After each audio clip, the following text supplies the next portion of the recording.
Hello guys, ఈరోజు మా బాబు కోసం ఫుడ్ ప్రిపేర్ చేస్తున్నా. రీసెంట్గా నేను ఇలా ట్రై చేశాను.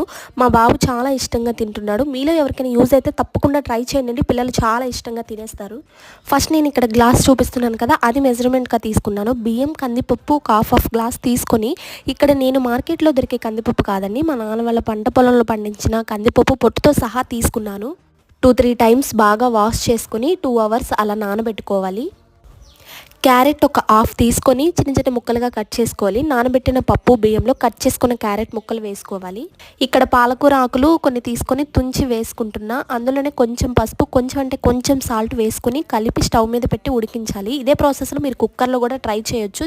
చాలా ఈజీగా త్వరగా అయిపోతుంది. ఇలానే ఒక్కొక్క రోజు కందిపప్పు ప్లేస్లో పెసరపప్పు, బీట్రూట్, టమాటా, ఆకుకూరలు ఏదైనా మీ ఇష్టం మార్చి ప్రిపేర్ చేసుకోవచ్చు.